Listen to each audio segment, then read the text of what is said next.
Hello students, I am Mohit Sharma. स्वागत है आप सभी का हमारे इस यूट्यूब चैनल पे।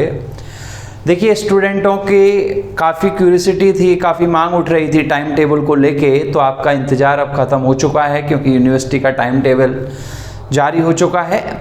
तो देखिए, लगातार मेरे को कमेंट मैसेजेस मिल रहे थे कि सर आप इस टाइम टेबल को लेके एक वीडियो बनाइए। और सबसे ज़्यादा कन्फ्यूजिंग जो बीएससी पार्ट फर्स्ट के स्टूडेंट हैं वो हो रहे हैं। तो बीएससी पार्ट फर्स्ट के स्टूडेंट को मैं इस वीडियो में बहुत अच्छे से उनका जो पूरा टाइम टेबल है उसे समझाऊंगा।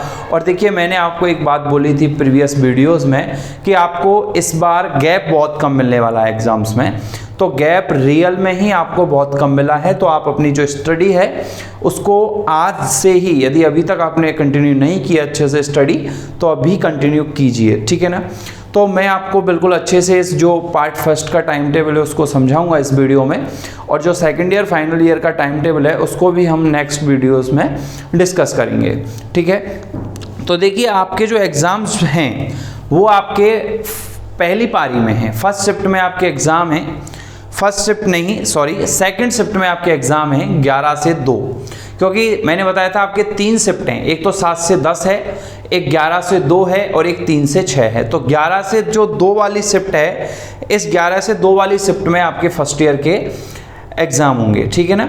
देखिए, बिफोर कोविड से पहले भी आपके जो फर्स्ट ईयर के एग्ज़ाम है वो ये जो सेकंड शिफ्ट है 11 वाली, इसी में ही होते थे और अभी भी 11 वाली शिफ्ट में ही होंगे।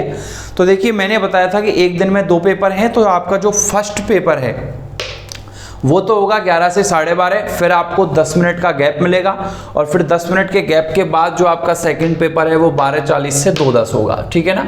और फिर जो आपका थर्ड पेपर होगा, एक सब्जेक्ट में आपको पता है 3 पेपर होते हैं, जैसे मैथ के 2 पेपर तो ये एक दिन में हो जाएंगे और जो तीसरा पेपर है वो आपका सिंगल होगा और इसमें आपको एक ही पेपर होगा एक दिन में, ठीक है ना। तो देखिए, हम आपकी स्टार्ट करते हैं आपके टाइम टेबल के बारे में। तो देखिए, आपका जो सबसे पहले 12 मई को आपका फर्स्ट पेपर होगा। तो 12 मई को जो फर्स्ट पेपर है वो आपका है जर्नल इंग्लिश का।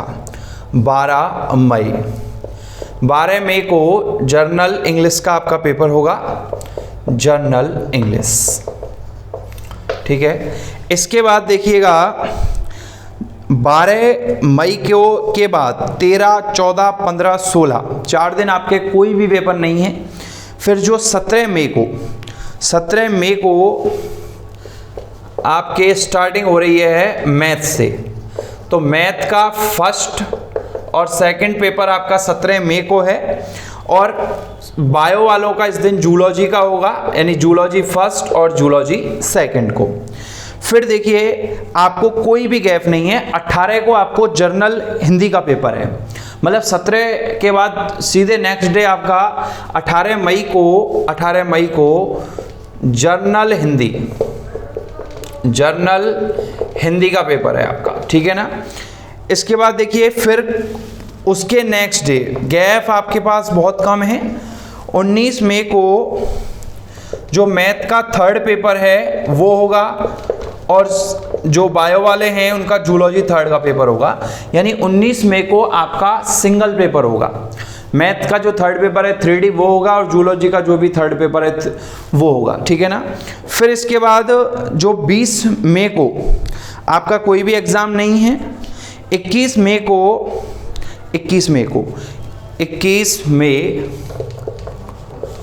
मई को आपका केमिस्ट्री फर्स्ट और केमिस्ट्री सेकंड। तो केमिस्ट्री तो बायो प्लस मैथ दोनों में कॉमन होती है। तो 21 मई को केमिस्ट्री फर्स्ट और केमिस्ट्री सेकंड की एग्ज़ाम होगी। फिर इसके बाद देखिए, 22 को संडे है तो इसलिए गैप मिला है। यदि संडे नहीं होता तो आपको गैप नहीं मिलता। तो 22 मई को संडे का गैप मिल गया। इसके बाद जो 23 मई है, 23 मई को केमिस्ट्री थर्ड यानी फिजिकल केमिस्ट्री की आपकी एग्ज़ाम होगी और ये सिंगल पेपर होगा, एक दिन में एक ही पेपर होगा ये 23 मई को। फिर 24 मई को आपको गैप मिलेगा। फिर 25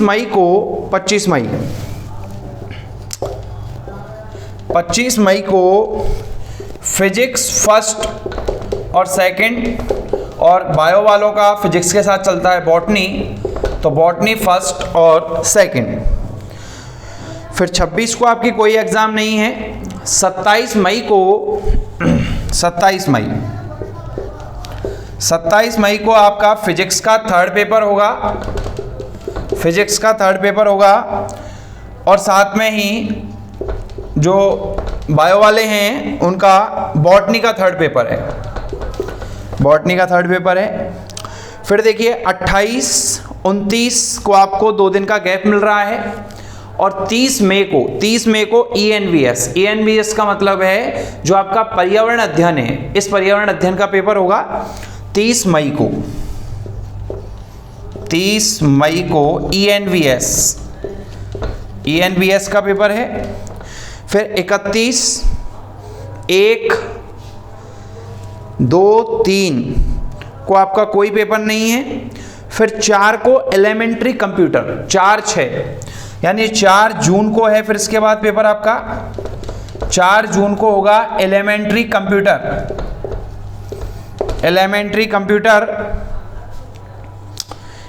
तो ये पेपर होंगे आपके एलिमेंट्री कंप्यूटर के। और फिर इसके बाद जिन बच्चों पे केमिस्ट्री की जगह ज्योग्राफी है, तो उनके लिए 8 जून को उनके जो ज्योग्राफी के 2 पेपर होते हैं, ज्योग्राफी फर्स्ट और ज्योग्राफी सेकंड, तो ये 2 पेपर होंगे उनके, ठीक है ना। तो ये हो गया। तो इस तरीके से आपका ये जो फर्स्ट ईयर वालों जो साइंस के स्टूडेंट हैं उनका ये कंप्लीट टाइम टेबल है।